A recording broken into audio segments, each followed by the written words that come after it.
नमः शिवाय। नमः शिवाय। ओम नमः शिवाय।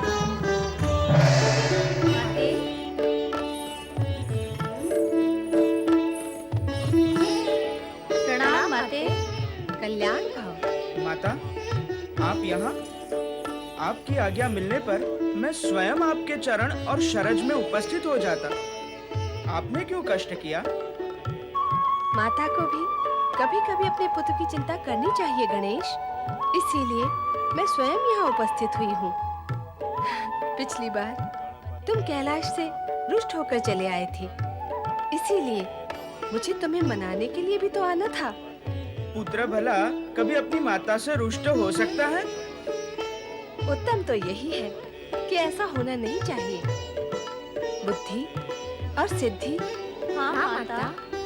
चंद्र तथा उसकी धर्म पत्नी रोहिणी की करुण पुकार तथा गणेश आराधना के स्वर तुम्हारे कानों में भी पड़ रहे हैं। अतः तुम दोनों अपने पति देव को मनाओ कि वे चंद्र को शाप मुक्त करके उसकी ज्योत्सना उसे पुनः प्रदान करें। रोहिणी का आर्तनाद तुम दोनों भली भांति समझ सकती हो। तुम्हारा कल्याण हो।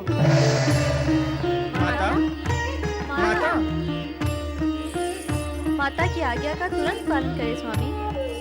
चंद्र को श्राप मुक्त कर दे स्वामी। माता की भी यही इच्छा है। रोहिणी की बुद्धिमता की प्रशंसा करनी होगी। माता पार्वती को प्रसन्न कर उसने हमें माता की आज्ञा मानने पर विवश जो कर दिया। अब तो शीघ्र ही वहां जाना होगा। स्वामी। ओम गं गणपते नमः। ओम गं गणपते नमः।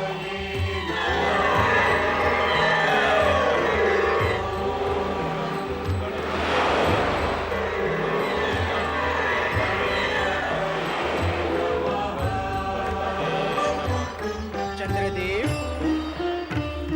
रोहिणी। जय श्री गणेश। जय श्री गणेश। जय श्री गणेश।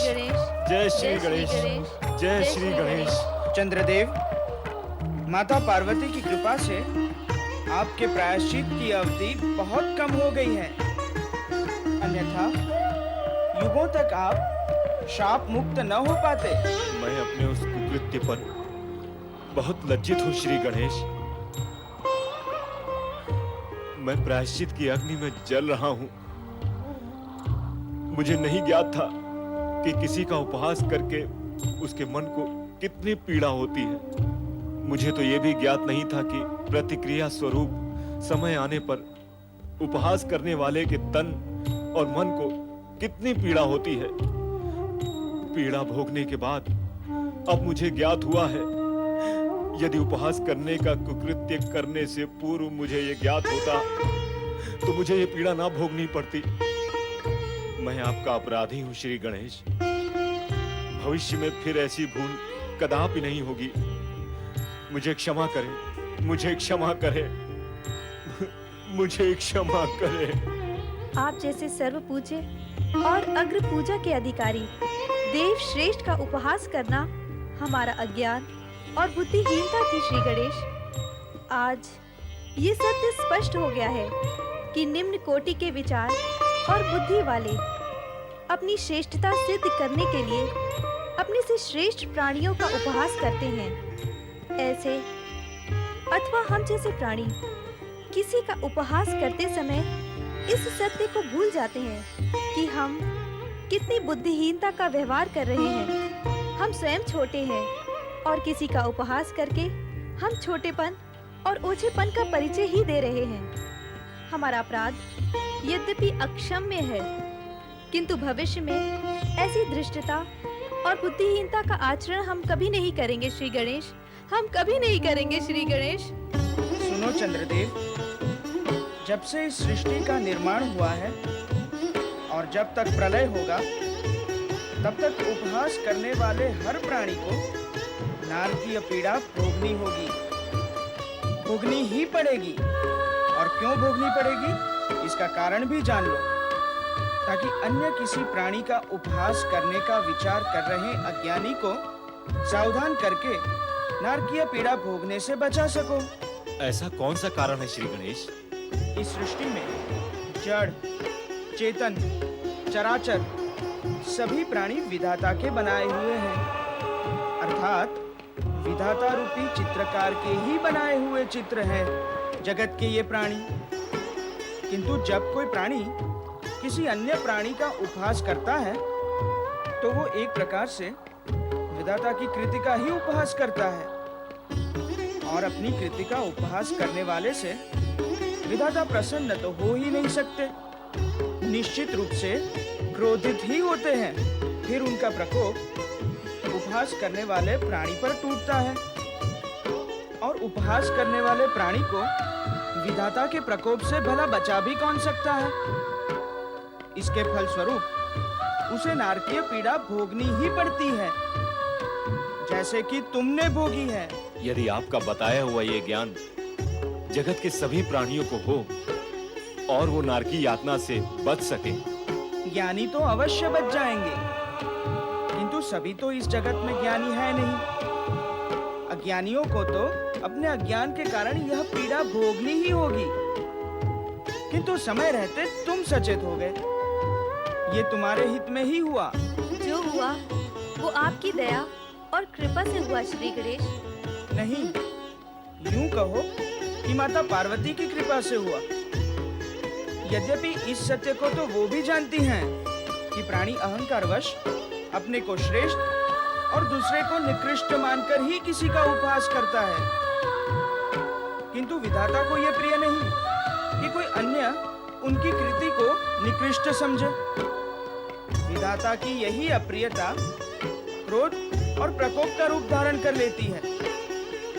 ये सब जानते हुए भी माता पार्वती ने तुम पर कृपा की, तो हमारे मन में भी करुणा उत्पन्न हुई और हम यहाँ चले आए।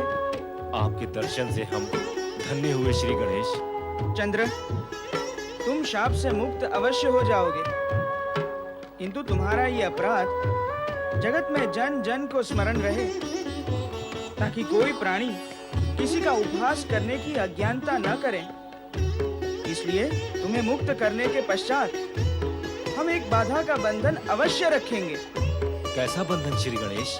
भगवान शिव के निर्देशानुसार तुम कृष्ण पक्ष में क्षीण होते होते अमावस्या की रात आकाश से अदृश्य हो जाओगे, तथा पुनः कलाधारी बनकर पूर्णिमा तक अपने पूर्ण रूप में विकसित हो जाओगे।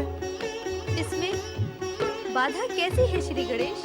वर्ष में एक बार हमारे जन्मदिन पर भाद्रपद शुक्ल चतुर्थी की रात्रि में जो कोई प्राणी चंद्र को देखेगा वो किसी न किसी कलंक का भागी होगा, और उस पर निर्दोष होते हुए भी कोई आरोप अवश्य लगेगा। श्री गणेश, आप मुझे श्राप मुक्त करने के साथ साथ ऐसा वरदान दें जिससे आपके नाम के साथ मेरा नाम भी धर्म के क्षेत्र में अमर हो जाए। हर मास की कृष्ण पक्ष की चतुर्थी संकष्ट चतुर्थी के रूप में प्रसिद्ध होगी। उस रात्रि को जो प्राणी दिन भर उपवास करके चंद्र दर्शन के पश्चात हमारी पूजा करेगा उसके समस्त कष्ट दूर होंगे और उनको हमारी पूर्ण कृपा प्राप्त होगी। तथास्तु।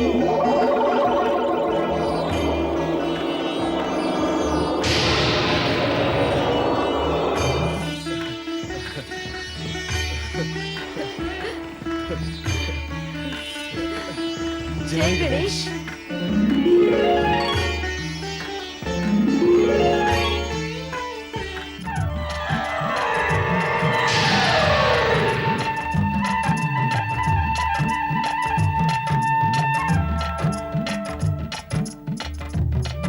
स्वामी, श्री गणेश का क्रोध समाप्त हो गया। ये सब तुम्हारे कारण हुआ है देवी। तुमने गणेश को शाप मुक्ति के लिए प्रेरित करके सारे जगत की शुभकामनाएं अर्जित की। तुमने संपूर्ण जगत का कल्याण किया है। जगतवासी तुम्हारे इस उपकार के लिए सदा तुम्हारे ऋणी रहेंगे। अब चारों ओर उत्सव का वातावरण है।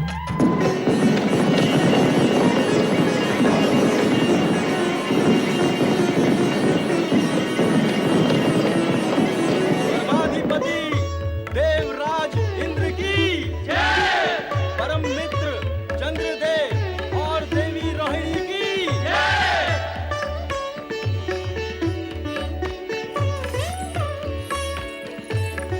प्रणाम गुरुदेव।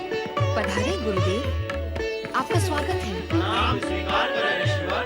प्रणाम गुरुदेव। इस हर्षोल्लास से ऐसा प्रतीत होता है कि आज स्वर्गलोक में आनंदोत्सव का आयोजन है। हाँ, आज तो स्वर्गलोक में धूम मची हुई है। ऐसा ही है ऋषिवर। मित्र चंद्रदेव श्री गणेश के शाप से मुक्त हुए हैं। इसी उपलक्ष्य में हमने आज स्वर्ग में नृत्य व संगीत के उत्सव का आयोजन किया है, इसीलिए आपको भी आमंत्रित किया है। उत्तम, अति उत्तम। देवदूत, आपके दोनों परम शिष्य देवर्षि नारद और मुनि पर्वत आपके साथ क्यों नहीं पधारे? वे दोनों मित्र साथ साथ विश्व भ्रमण के लिए गए। देवराज, आपने पहचाना इन्हें? ये हैं ऋषि वामदेव, हमारे परम मित्र। हमने अपनी ओर से इन्हें स्वर्ग में आमंत्रित किया है। ये अपनी सिद्धि एवं तप के बल पे स्वर्ग तक पहुंचे हैं। इनका सम्मान करें देवराज। देवगुरु, चंद्रदेव व देवी रोहिणी के साथ इनका भी स्वागत हो जाएगा। आप पधारे। गंधर्व क्रौंच का प्रणाम स्वीकार करें ऋषिवर। ऋषिवर, आप आसन ग्रहण करें।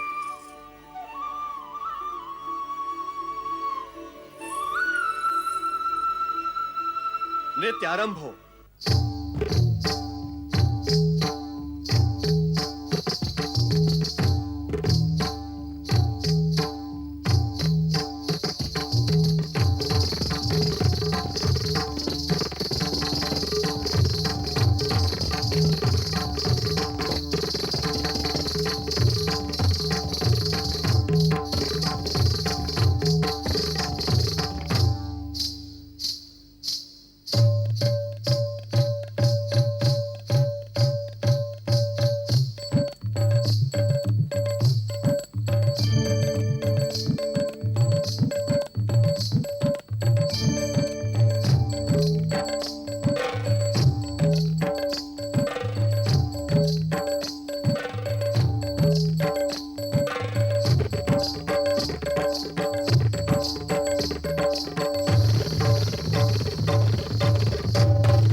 दुष्ट क्रोच, धृष्टता की है तूने। अपनी उन्मत्तावस्था में तुझे मर्यादा और शिष्टाचार का भी विचार नहीं रहा। वासना के उन्माद में तूने हमारा अपमान किया है। जा, हम तुझे श्राप देते हैं। तू उसी समय मूषक बनकर पृथ्वीलोक में पतित हो जाओ, पतित हो जाओ, पतित हो जाओ।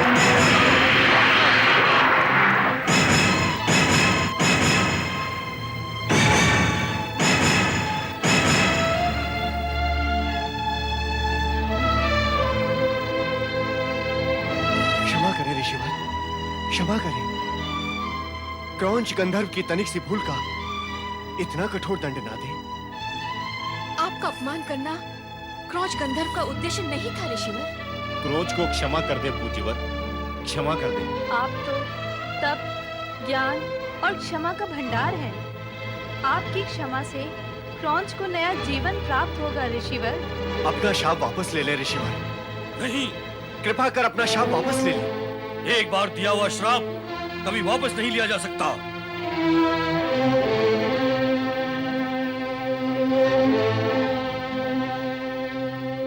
ऋषिवर, यदि कौच गांधर्व को आप श्राप मुक्त नहीं कर सकते, तो कृपा कर उसकी श्राप की मुक्ति का उपाय तो बता दें। अन्यथा देव सभा के सम्मुख मैं ही दोष का भागी माना जाऊंगा, क्योंकि आपको यहां लाने का आग्रह मेरा ही था और आप मेरे साथ ही यहां आए।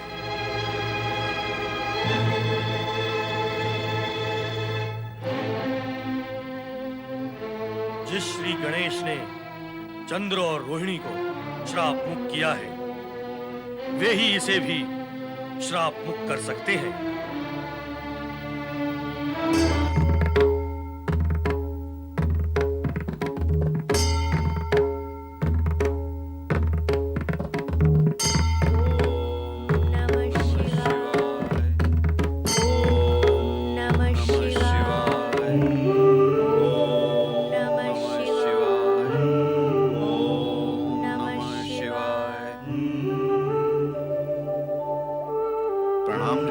प्रणाम ऋषिवर, आपका स्वागत है।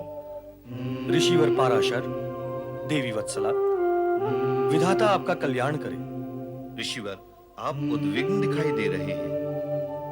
हाँ ऋषि पाराशर, देवगुरु बृहस्पति ने हमें स्वर्गलोक में आमंत्रित किया था। अपनी तपोसिद्धि के बल पर हम सदैव स्वर्गलोक गए भी थे, परंतु वहां हमें एक कटु अनुभव हुआ। कटु अनुभव? कैसा कटु अनुभव? क्रोच नाम के एक गंधर्व ने हमारे साथ दृष्टता की और हमने उसे श्राप दे डाला। तब से हमारा मन अत्यंत उद्विग्न है। मन कहीं टिक नहीं रहा है।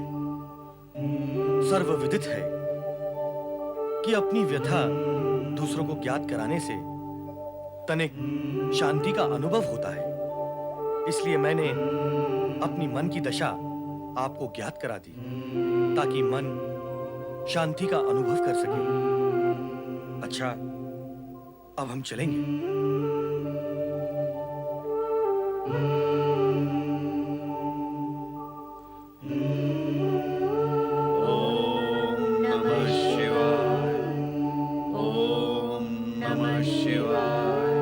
नारायण नारायण, जय जय ब्रह्मदेव। नारायण नारायण, जय जय ब्रह्मदेव। मित्र नारद, स्वर्गलोक के महोत्सव हेतु तुम्हें तो आमंत्रण मिला ही होगा। क्यों? क्या उस उत्सव का आमंत्रण तुम्हें मिला था? मुझ योगी को ऐसे उत्सव में कौन बुलाएगा भला? नारायण नारायण, तो मैं क्या भोगी हूँ जो मुझे बुलाया जाता?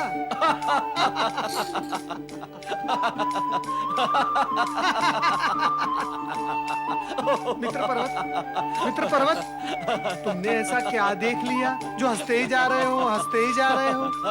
योगी और भोगी की बात सुनकर सहसा मुझे उस दृश्य का स्मरण हो उठा। हाँ?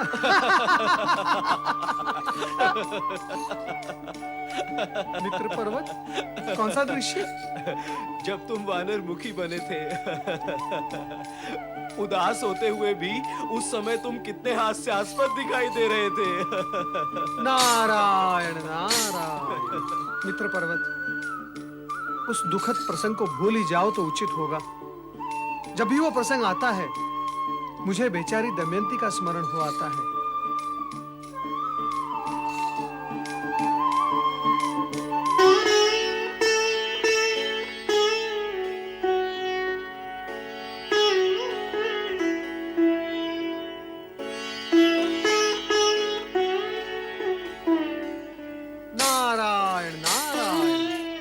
चंद्रदेव, श्राप मुक्त होने के पश्चात भी आप उदास क्यों हैं? देवर्षि, देवराज इंद्र ने स्वर्गलोक में हमारे श्राप मुक्त होने के उपलक्ष्य में संगीत और नृत्य का उत्सव आयोजित किया था। वहाँ एक दुर्घटना हो गई, इसलिए हम दुखी हैं। दुर्घटना? कैसी दुर्घटना? वहां गंधर्व क्रोच का हाथ ऋषि वामदेव के हाथ से टकरा गया तो उन्होंने क्रोध को श्राप देकर मूषक बना दिया। और अंत में उन्होंने बताया कि श्री गणेश द्वारा ही मूषक का उद्धार होगा। देवर्षि, कृपा करके ये संदेश श्री गणेश तक पहुंचा दें, तो क्रौंच गंधर्व का उद्धार हो सकेगा और हम भी स्वयं को दोष मुक्त समझ लेंगे। ना ना ना ना ना ना ना ना। श्री गणेश तो पहले से ही मुझसे रुष्ट हैं। ऐसे में मैं उनके पास जाऊं, ये उचित नहीं। आप तो मुझे क्षमा ही करें। तो फिर भला गंधर्व क्रोच मूषक रूप से मुक्त कैसे होंगे?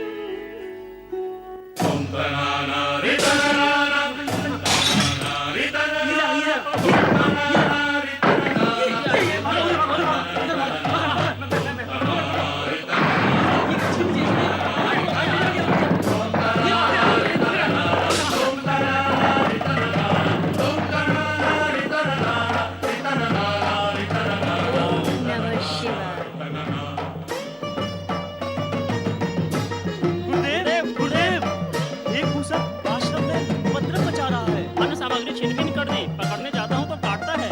हम लोग आश्रम में नहीं रहेंगे। हाँ हाँ, हम भी यहाँ नहीं रहेंगे।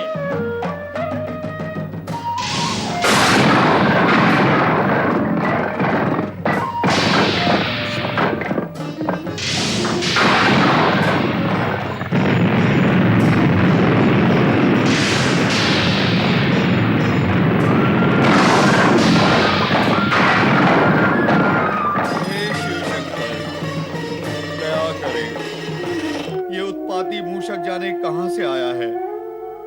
हमारे सारे आश्रम में उपद्रव मचा दिया इसने। दया करे।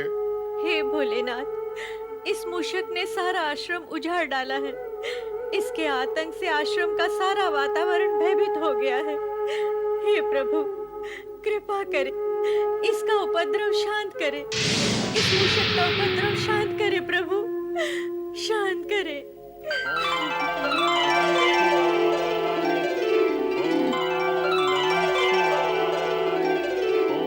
स्वामी, ये मूषक तो शिव भक्त प्रतीत हो रहा है। श्री गणेश, अद्भुत। स्वामी, ये गणेश भक्त मूषक इस बात का संकेत कर रहा है कि हमें इस कष्ट से बचने के लिए भगवान श्री गणेश की आराधना करनी होगी। इसका रहस्य तो भगवान शिव ही बता सकते हैं। जय भोलेनाथ, जय शिव शंकर, जय माता पार्वती। आए ऋषि पराशर। माता, इस मूषक से हमारी रक्षा करें। मूषक? मूषक से रक्षा? हाँ माता, वो साधारण मूषक नहीं, अत्यंत बलवान और उत्पाती मूषक है।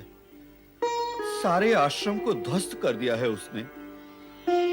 सभी शिष्य उसके आतंक से पलायन कर गए हैं। माता, साथ ही उसने फूल और पत्तों से श्री गणेश को स्थापित किया है और यह संकेत दिया है कि श्री गणेश ही हमारा उद्धार कर सकते हैं। भगवान शिव तो इस समय समाधि में लीन है और उन्हें समाधि से जगाना उचित नहीं होगा। वैसे भी गणेश के किसी भी कार्य में वह हस्तक्षेप नहीं करना चाहते। तो आप ही कोई उपाय करें माता। श्री गणेश आपके प्रिय पुत्र हैं, वे आपका आदेश अवश्य मानेंगे। पुत्र गणेश, पुत्र गणेश, पुत्र गणेश, शीघ्र ही कैलाश पर उपस्थित, शीघ्र ही कैलाश पर उपस्थित हो, कैलाश पर उपस्थित हो, कैलाश पर उपस्थित हो।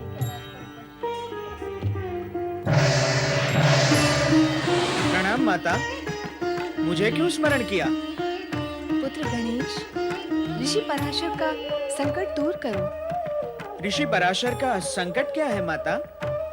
श्री गणेश, आश्रम में एक शक्तिशाली मूषक ने उपद्रव मचा रखा है।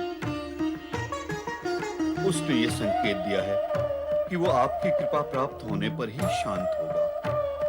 दया करो श्री गणेश। मैं माता की आज्ञा का अनुचर हूँ ऋषिवर। आपके आश्रम पहुंचने से पूर्व ही उस मूषक का उपद्रव शांत होगा।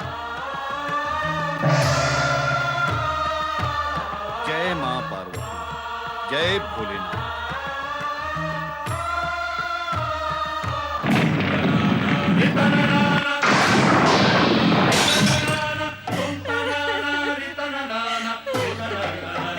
हे भोलेनाथ, हे शिव शंकर, मैं क्या करूं? शिव शंकर, ये मूषक तो मुझे भगा भगा कर मेरे प्राण ही हर लेगा। हे भोलेनाथ, इसका उपाय करें। हे प्रभु, इसका उपाय करें।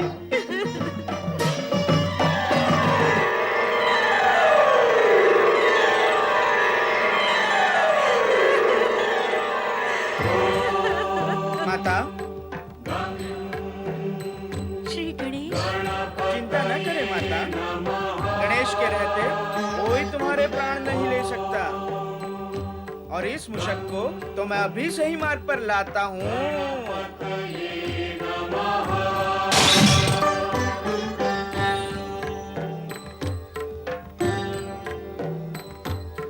भाग भाग भाग। हाँ, भाग भाग बच्चू। अरे बच्चू भाग के कहाँ जाएगा?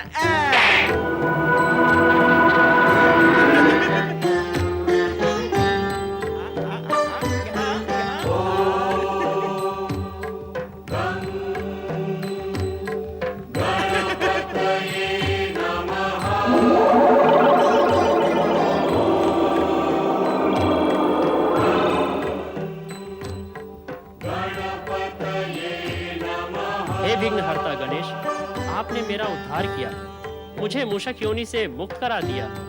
मैं आपका आभारी हूँ। क्रौंच, तुम मूषक योनि से सदा के लिए मुक्त नहीं हो सकते। तुम शापित हो, और श्राप तो द्रवित हृदय की वेदना से निकला हुआ वेदक वचन होता है। वो कभी मिथ्या नहीं होता। श्री गणेश, ऐसा कोई उपाय करें कि मैं मूषक रूप में भी घृणा का पात्र ना हूँ और मेरा जीवन नष्ट ना हो। मैं जीवन भर आपकी सेवा करता रहूंगा। क्रौंच, जीवन भर हमारी सेवा करने के लिए तुम्हें मूषक के रूप में हमारा वाहन बनना पड़ेगा। और हमारा वाहन बनकर तुम लाभ ही में रहोगे। भक्तों द्वारा चढ़ाया प्रसाद तुम्हें भी प्राप्त होगा। मुझे आपका आदेश स्वीकार है। मैं सदैव आपका वाहन बन के रहूंगा। किंतु मेरी एक प्रार्थना है। वो क्या? मैं गंधर्व हूँ, मुझे संगीत से वंचित ना करें। जब चाहूं गंधर्व बनकर गाता बजाता रहूं। तथास्तु।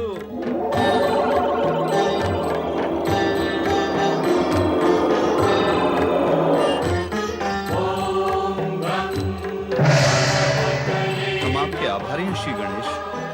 पार्वती नंदन श्री गणेश की जय। जय। विघ्नहर्ता श्री गणेश की जय।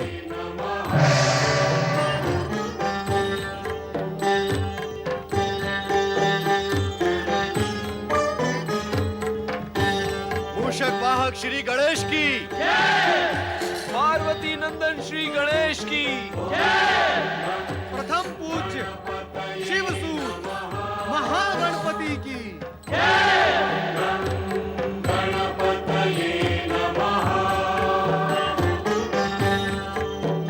होता है और जो होगा वो सब आप ही की कृपा का परिणाम है। अब मुझे गणेश लोक जाने की आज्ञा दे प्रभु।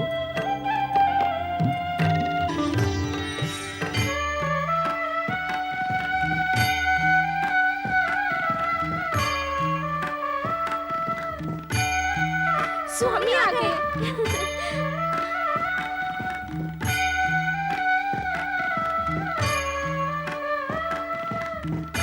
स्वामी, मूषक वाहन? ये मूषक हमारा वाहन बनकर रहेगा। ओम गं गणपतिये नमः। पति परमेश्वराय नमो नमः।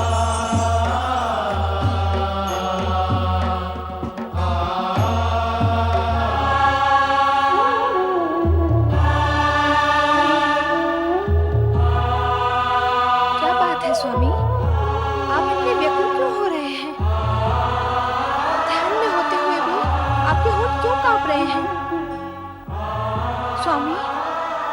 आंखें खोले।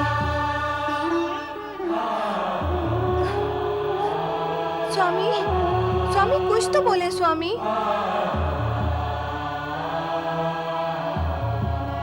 क्या बात है देवी, तुम इतनी व्यग्र क्यों हो रही हो? आपकी व्यग्रता देखकर। हाँ, हम व्यग्र और अशांत तो हैं। किंतु क्यों? कारण क्या है? एक कारण हो तो बताएं। कारण तो अनेकानेक है।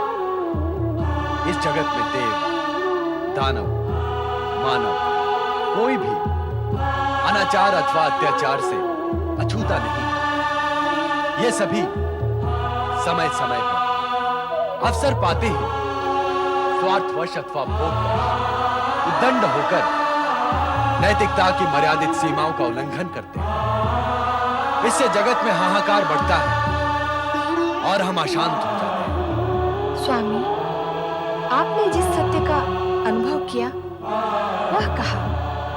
अब मैं भी अपने अनुभव का सत्य कहूं? अवश्य कहो देवी। इस जगत में होने वाले समस्त अनाचारों, अत्याचारों और अनैतिक कार्यों को आपके अतिरिक्त अन्य कौन रोक सकता है? देवी, हमने निश्चय किया है कि इस बार अपने अंश से एक ऐसा रुद्रावतार उत्पन्न करेंगे जिसके भय से प्राणी अनुचित कार्यों से विरक्त हो जाए। न्याय, नीति तथा सत्य का उल्लंघन करने से पहले उसे उसके परिणाम का भय हो। कारण कि परिणाम का भय विचार कर प्राणी अनैतिक व अनुचित कार्यों से दूर रहता है।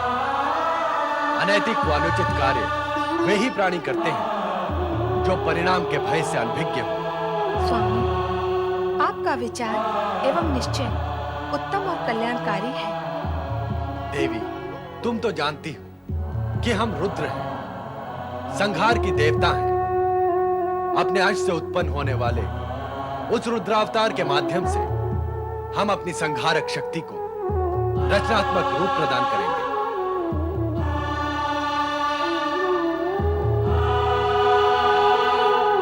स्वामी का ये संकेत निश्चित ही किसी पुण्य आत्मा से जुड़ा हुआ है। ओम नमः शिवाय, ओम नमः शिवाय, ओम नमः शिवाय, ओम नमः शिवाय, ओम नमः शिवाय, ओम नमः शिवाय। ओम नमः शिवाय, ओम नमः शिवाय।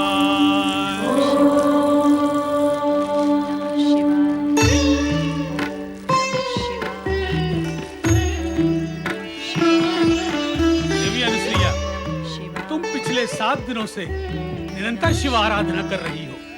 हमारे बार बार समझाने पर भी तुमने पिछले 7 दिनों से अन्न जल ग्रहण नहीं किया। हम ये भी जानते हैं कि तुम्हारी इस हठपूर्ण आराधना का कोई परिणाम नहीं निकलेगा।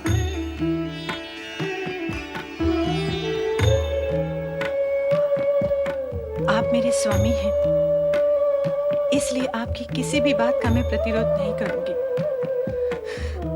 किंतु मुझे दुख इस बात का है कि ब्रह्मा जी से उत्पन्न श्रेष्ठ सप्तर्षियों में प्रमुख होते हुए भी आप अत्रि ऋषि अपनी साध्वी पत्नी की संतान कामना पूर्ण करने में उपेक्षा क्यों दिखा रहे हैं? इस सत्य को तो आप भली भांति जानते हैं कि नारी के मन में छुपी ममता को संतुष्टि तभी मिलती है जब उसकी गोद भरी हो। क्या आप ये भी नहीं जानते कि अपनी संतान का मुख देखे बिना नारी जीवन की कोई सार्थकता नहीं है? फिर भी आप ऐसे कठोर वचन कहते हैं कि मेरी आराधना का कोई परिणाम नहीं होगा। देवी अनुसुईया, तुम्हारे सतीत्व के तेज से समस्त जगत परिचित है, किंतु हम इस कटु सत्य से मुक्त नहीं हो सकते कि हमारे भाग्य में अपनी संतान का सुख नहीं है।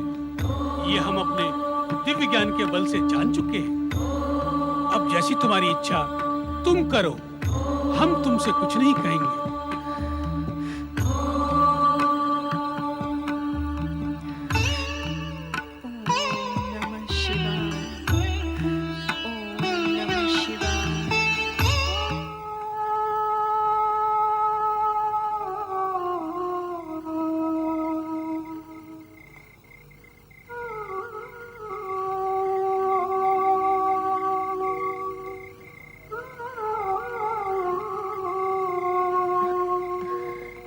स्वामी, मैंने सदा मन, वचन, कर्म से आपकी सेवा की है। नारी और पत्नी का हर कर्तव्य और धर्म निभाया है। फिर आपने ऐसा क्यों कहा कि हमारे भाग्य में अपनी संतान का सुख नहीं है? शिवाराधना से तो असंभव भी संभव हो जाता है। फिर माता बनने की मेरी मनोकामना पूर्ण क्यों नहीं हो सकती? क्यों नहीं हो सकती? क्यों नहीं हो सकती?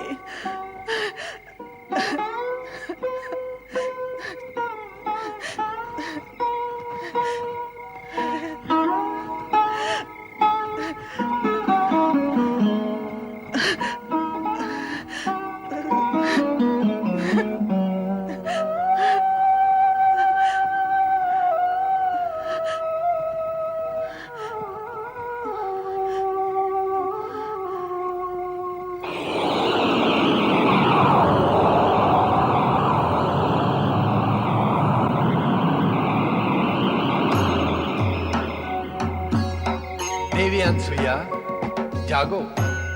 हम तुमसे कुछ कहने के लिए यहाँ उपस्थित हुए हैं। आओ सती अनसुईया, हमें तुमसे कुछ कहना है।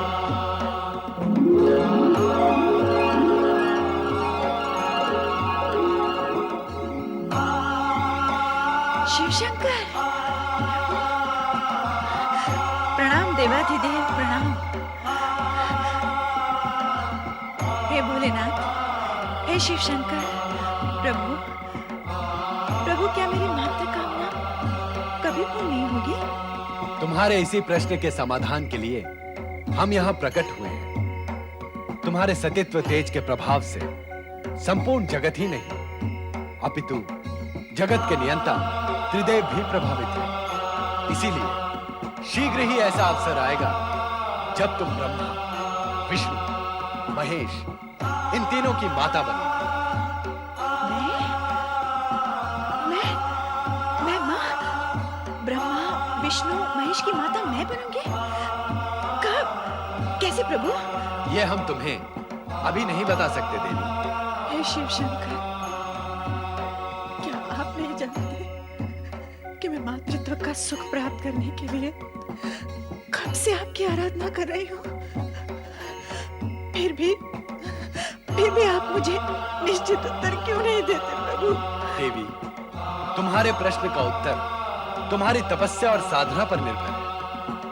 किंतु भगवान, तपस्या रत रहने के उपरांत भी मेरे स्वामी ने मुझसे ये क्यों कहा कि अपनी संतान का सुख हमारे भाग्य में नहीं है? उन्होंने सत्य ही कहा है अनसुईया। तुम अपनी कुक्षी से किसी भी बालक को जन्म नहीं दोगी, परंतु जगदम्बा से भी ऊंचा पद प्राप्त करोगी। तुम जगत की माता नहीं, जगत के नियंताओं की माता बनोगी। इसलिए अब अपनी स्वयं की संतान को प्राप्त करने की कामना को त्याग कर महान त्रिदेवों की माता बनने के उद्देश्य से तपस्या आरंभ करो। तुम्हारी तपस्या अवश्य सफल होगी। भोलेनाथ,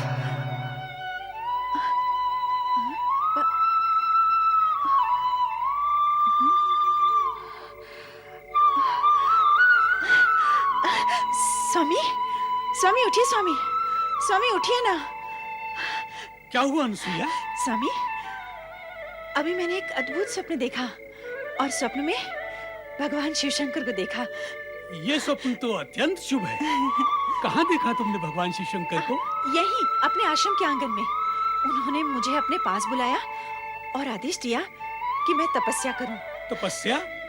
वो तो तुम करती ही हो। भगवान शिव ने कहा कि मैं जगत की नियंता ब्रह्मा, विष्णु और महेश की माता बनूंगी। जगत की माता से भी उच्च स्थान होगा मेरा, जगत के नियंताओं की माता। लगातार अखंड शिव की आराधना करने वाली अनसुईया को स्वप्न में शिव दिखाई दे और उससे मनोकामना की बात करें तो इसमें आश्चर्य कैसा? हर प्राणी के स्वप्न में उसके अपने विचारों का प्रतिरूप होता है अनसुईया। तो क्या स्वामी, भगवान शिव की भविष्यवाणी सत्य सिद्ध नहीं होगी? ये तुम्हारी आस्था पर निर्भर करता है। इस विषय में मैं कुछ नहीं कह सकता।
सप्त ऋषियों में महान ब्रह्मपुत्र अत्रि महर्षि की धर्म पत्नी सती अनुसुईया को तपस्या करने की क्या आवश्यकता आ पड़ी?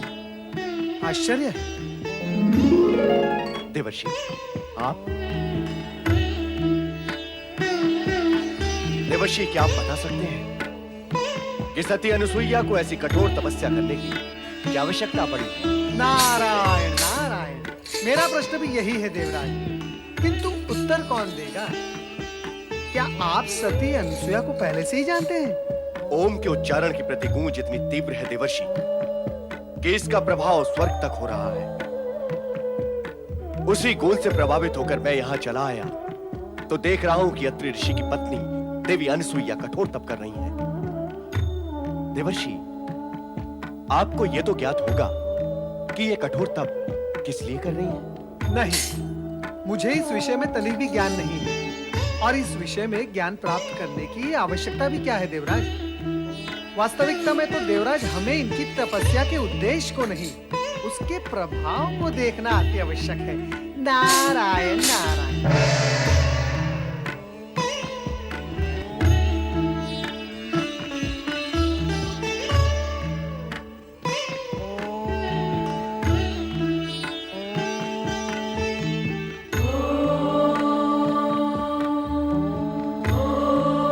अनुसुईया, मेरी बात मानो, ये कठोर तपस्या त्याग दो और मेरे साथ आश्रम लौट चलो।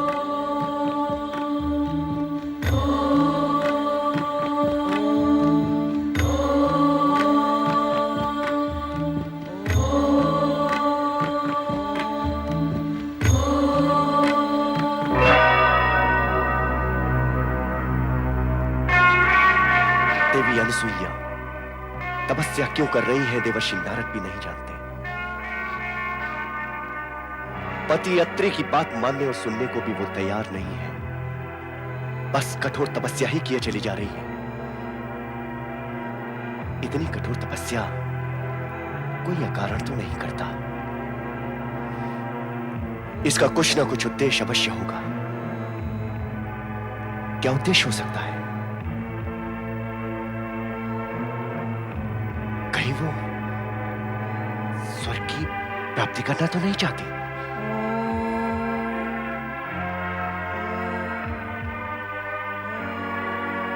देवर्षि ने इन्हें सती अनुसुईया कहा, तो क्यों ना इनके सतीत्व की परीक्षा ली जाए?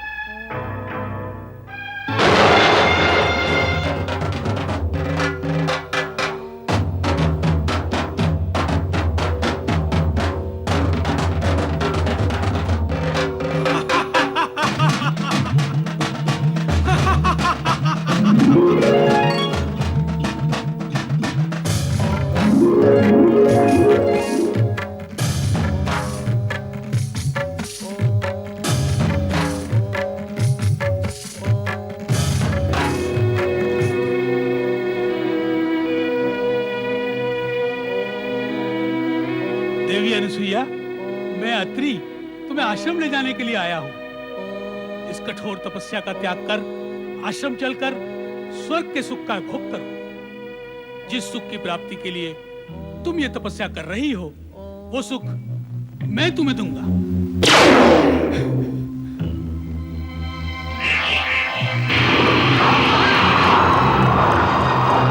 दुष्टेंद्र, चली कपटी पापी, स्वर्ग सत्ता के गर्भ में चूर और अंधे होकर पर स्त्री पे कुदृष्टि डालना तेरा स्वभाव बन गया है। किंतु हर स्त्री वो नहीं होती जो तू समझता है। हर स्त्री ऐसी गिरी हुई नहीं होती जिसे नीचे झुककर तू सरलता से उठा सके। यदि इसी समय तू मेरे शाप की ज्वाला से भस्म होना नहीं चाहता तो चला जा मेरे सामने से, तुरंत चला जा। किंतु यहाँ आकर और मेरे स्वामी का रूप धारण करके तूने पाप और कुकर्म तो किया ही है, और इस कुकर्म के परिणाम से तो तू बच ही नहीं सकता इंद्र, नहीं बच सकता। देवी अनुसुईया, अनुसुईया के अपमान का फल आज न सही किंतु भुगतना अवश्य है। एक दिन ऐसा आएगा कि तुझे स्वर्ग से पतित होना ही पड़ेगा। क्षमा करें देवी, मुझे क्षमा करें, मुझे क्षमा करें देवी, मुझसे भूल हुई। ये भूल नहीं, अपराध है। मैं अपने अपराध के लिए क्षमा मांगता हूँ देवी। कब तक तुम अपराध करोगे और कब तक तुम्हें क्षमा किया जाएगा? ये प्रकृति के नियम के विरुद्ध है।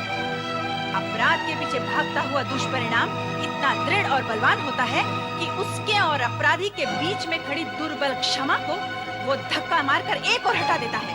और वैसे भी तुम क्षमा के योग्य हो ही नहीं, तुम तो दंड के योग्य हो। देवी अनुसुईया, मैं भविष्य में सावधान रहूंगा, किंतु इस बार आप मुझे क्षमा कर दें।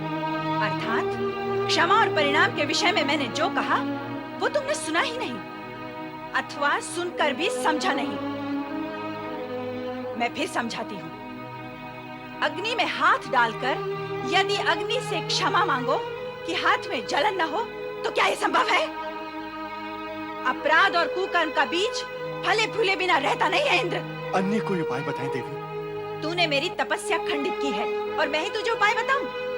तेरा तो कोई उपाय है ही नहीं, किंतु मैं तपस्या द्वारा अपना मनवांछित फल पाकर ही रहूंगी।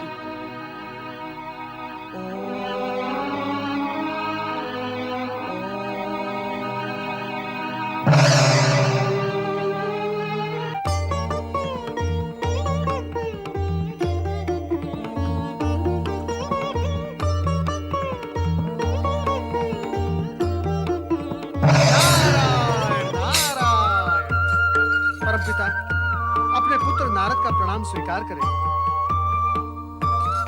देवी अनुसुईया की तपस्या दिन प्रतिदिन उग्र से उग्रतर होती जा रही है।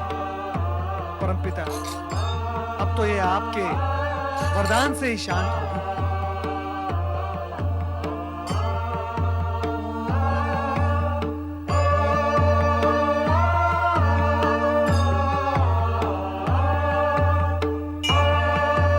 के समान महान सती इस जगत में अन्य कोई भी नहीं है नारद।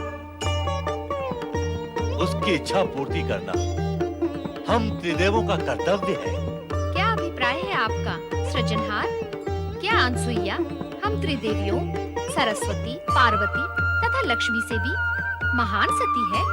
सत्य तो यही है कि सतीत्व के विषय में उनकी समानता तुम तीनों में से कोई भी नहीं कर सकता।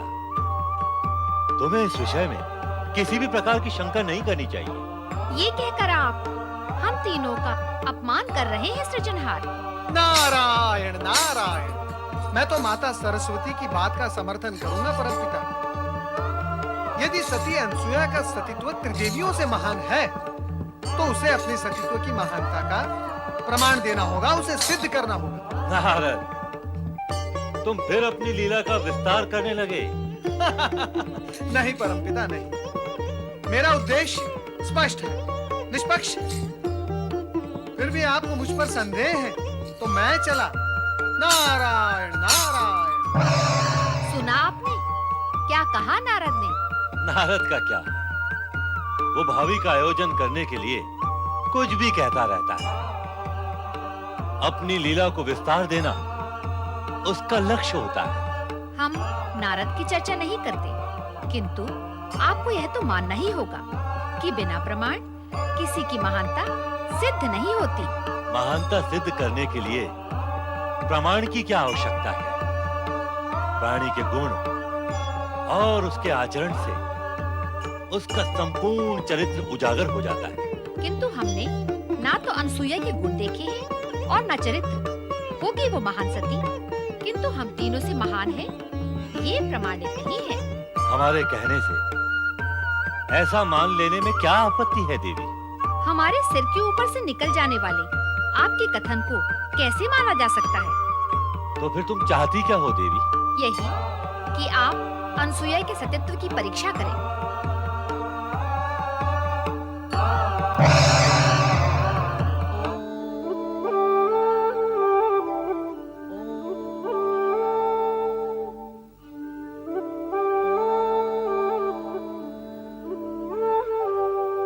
स्वामी, ये ओम का निनाद कैसा हो रहा है? सतियों में सर्वश्रेष्ठ सती अनुसुईया का वो तपस्या करके अपने सतीत्व का प्रकाश तीनों लोक में प्रसारित कर रही है। नारायण नारायण। प्रभु आपने जो कहा मैं भी उसी का अनुभव कर रहा हूँ। हाँ नारद, तुम क्या अनुभव कर रहे हो? नारायण नारायण, यही माता कि सतियों में सर्वश्रेष्ठ सती अनसुया अपनी तपस्या द्वारा सतीत्व का प्रकाश तीनों लोक में प्रसारित कर रही है। कैसे कर लिया तुमने ये अनुभव? हमने तो अब तक कुछ भी अनुभव नहीं किया। हाँ, इसकी चर्चा तो सर्वत्र है। ब्रह्मलोक से यही चर्चा सुनकर आ रहा हूं मैं। और माता, वहां ब्रह्मलोक में माता सरस्वती और परमपिता ब्रह्मा जी के बीच इस विषय को लेकर विवाद भी आरंभ हो गया है। कैसा विवाद? परमपिता ब्रह्मा जी का यह कहना है कि जगत की सर्वश्रेष्ठ सती अनसुया है, जबकि माता सरस्वती इसे मानने के लिए तैयार ही नहीं। नारायण नारायण। सरस्वती ही क्यों? ये बात मैं भी मानने के लिए तैयार नहीं हूँ। माता सरस्वती ने तो यहाँ तक हट पकड़ ली है कि अनसुया को अपने सतीत्व की महानता का प्रमाण देना होगा। हाँ स्वामी, सतीत्व की श्रेष्ठता का प्रमाण तो अनसुया को देना ही होगा।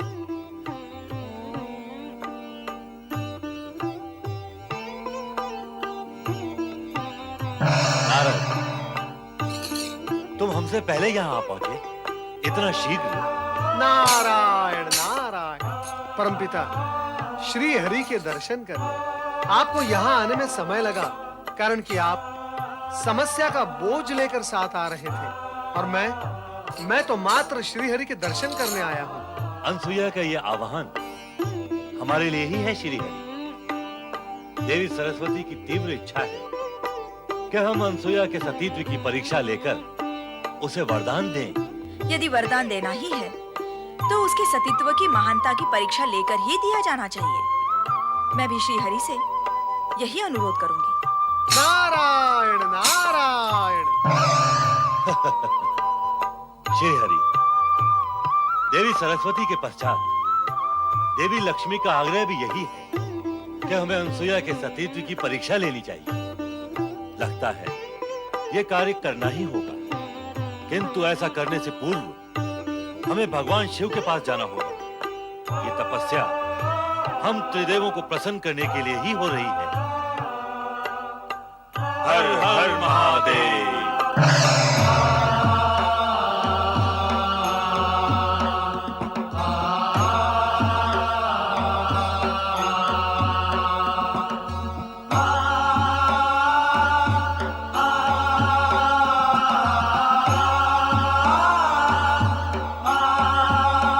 नारायण नारायण।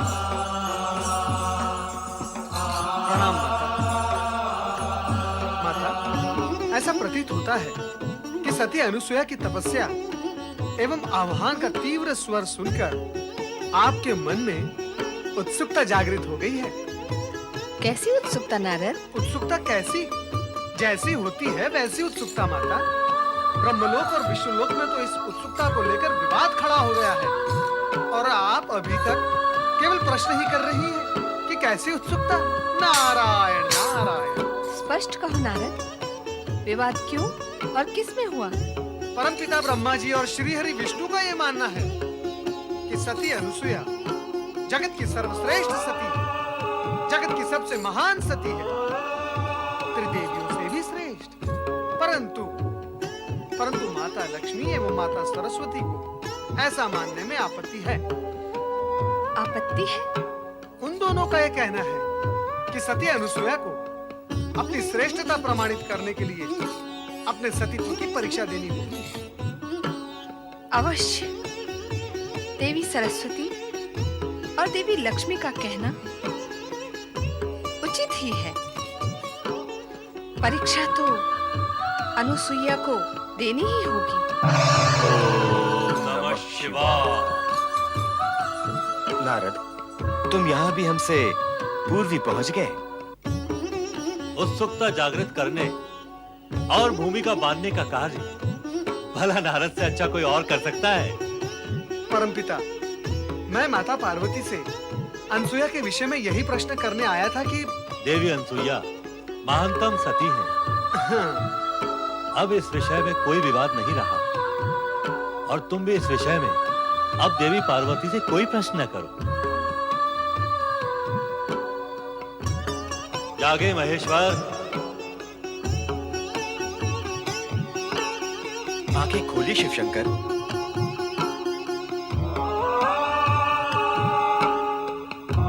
हम दोनों आपकी सेवा में एक विशेष उद्देश्य से यहाँ उपस्थित हुए हैं।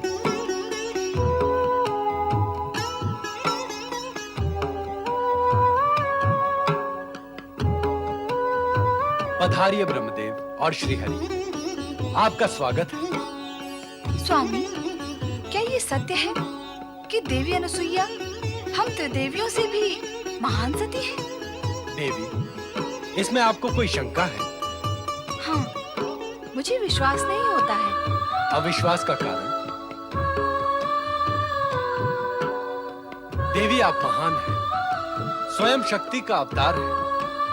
आप सत्य पर विश्वास न करें, यह असंभव है। इस सत्य को हम तीनों भली भांति जानते हैं कि अत्रि पत्नी देवी अनुसुईया से श्रेष्ठ अन्य कोई सती इस जगत में नहीं है। बिना सिद्ध और प्रमाणित हुए श्रेष्ठता और महानता को कैसे स्वीकारा जा सकता है स्वामी?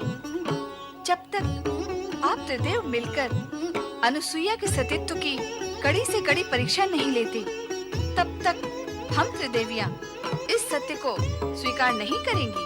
यदि आप तीनों की यही इच्छा है, तो हम अनुसुईया की परीक्षा अवश्य लेंगे। उसकी तपस्या का उत्तर देने तो हमें अवश्य जाना ही है।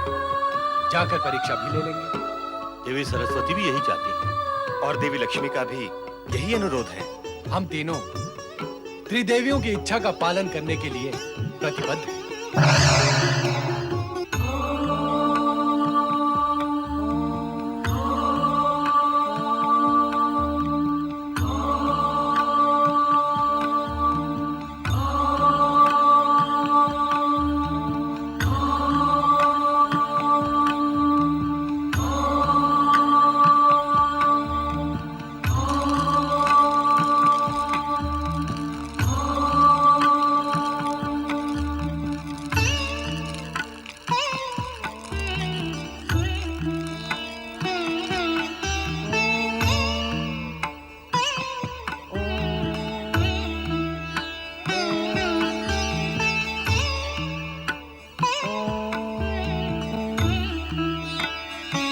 देवी अनुसुईया,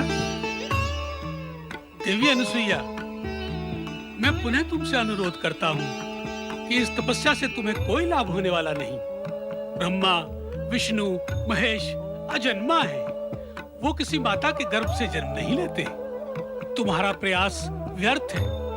इस तपस्या को त्याग कर मेरे साथ आश्रम लौट चलो, इसी में तुम्हारा हित है।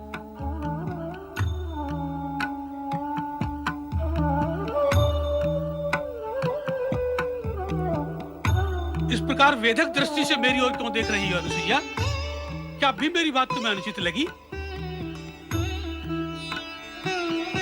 दुष्ट इंद्र ने भी कुछ समय पूर्व आपका रूप धारण करके ऐसा ही प्रयास किया था, किंतु मेरे अंतर में जागृत सतीत्व ने उसकी कपटी माया को आवरण कर दिया और मैंने उसे प्रताड़ित करके भगा दिया था।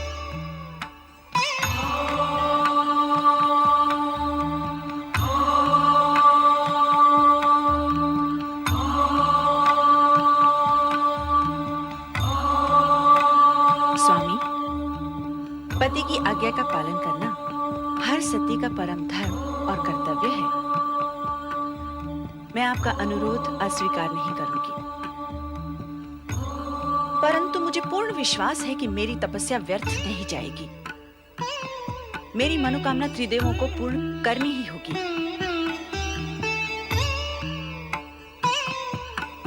चलिए स्वामी।